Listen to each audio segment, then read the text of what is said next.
The first key, my fellow Nigerians, the first key, good day all of us, Elias Stanley is my name.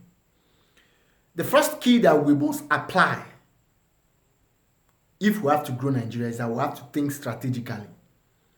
You have to begin to see yourself as the building block that constitute the house called Nigeria. Every building is made of blocks. In these blocks, some of them you have foundation. Some of the blocks are foundation.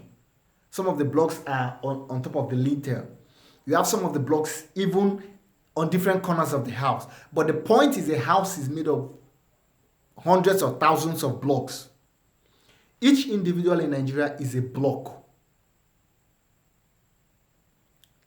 And what we do, how we behave, what we aspire to, and the things we influence in the society is what makes Nigeria what it is. It is so sad, it is so disheartening, if I speak grammar, it is so regrettably ludicrous, that a nation blessed with so much great individuals have to suffer this. We have resources. I'm not talking about natural resources like the oil, because that doesn't make any headway for us. I'm talking about human resources. We have great intellectuals. We have people who are sound upstairs. And yet our nation is still like this.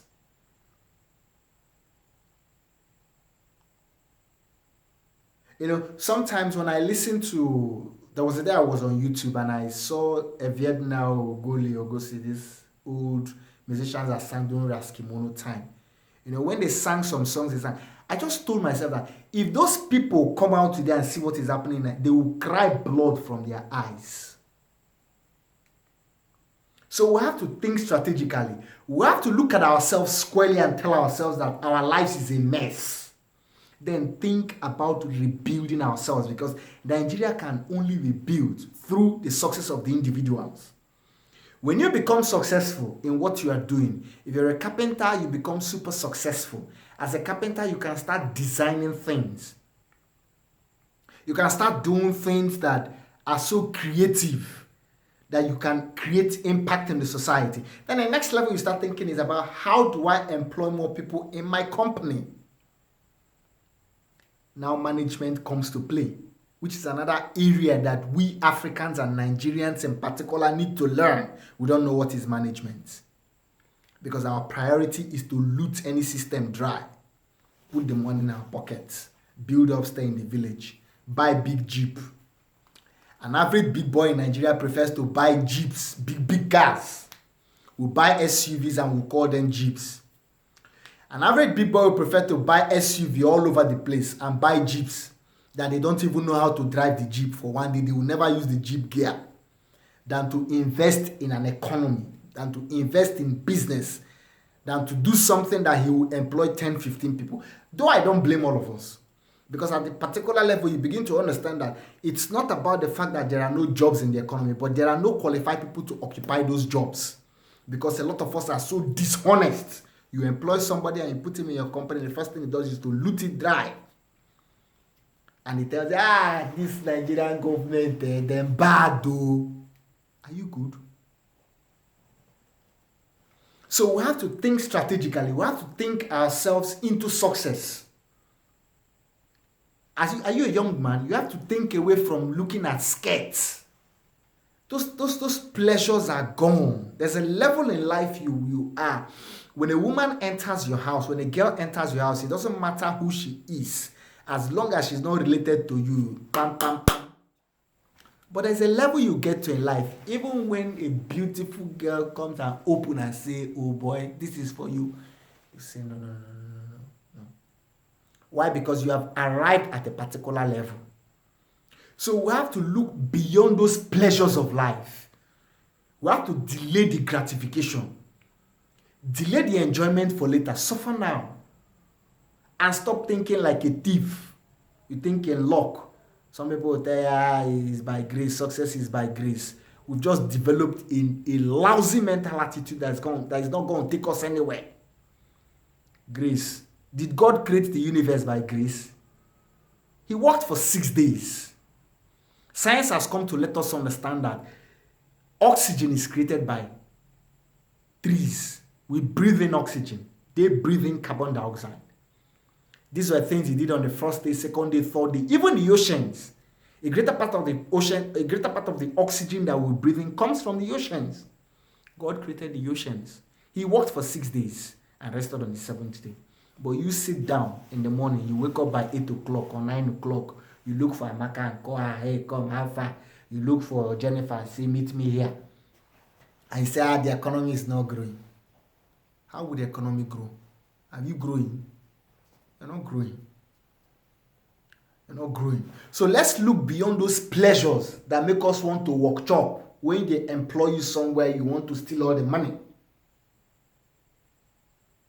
Look beyond those pleasures and foresee a greater Nigeria.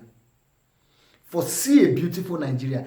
You know, there's this advert I used to see on CNN a long time ago. You know, in that advert, they show a lot of beautiful high-rising buildings, bridges, constructions, a lot of things, a lot of inventions.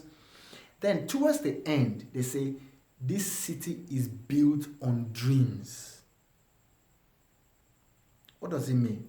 Everything you see there was once somebody's dream. Even this phone with which I'm recording this video was somebody's dream. The one in your hand was somebody's dream. The car you drive is somebody's dream. The house you sleep in is somebody's dream. Everything around you was once considered to be impossible, but somebody made it to be possible. So we have to start thinking about making it possible, not complaining and thinking or condemning government every day. For how long are we going to do this? For how long are we going to call the government? Religion has made us to understand that, yes, after life comes judgment and heaven or hell. Yes. Do you think that after death, maybe when you're in judgment throne, they will not ask you, maybe why angel so, boy, why did you do this?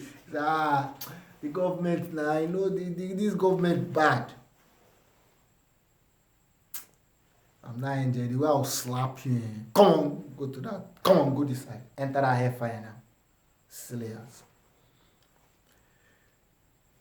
Government is not the reason for our failure. It is we.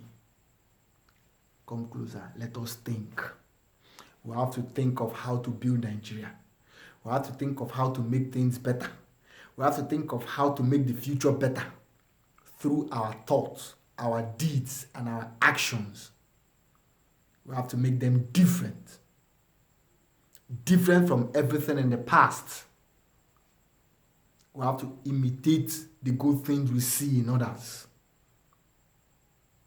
We have to build Nigeria, because if we don't build Nigeria, we have failed. Arise, O compatriots, Nigeria's call obey. To serve our father's land with love, strength, and faith.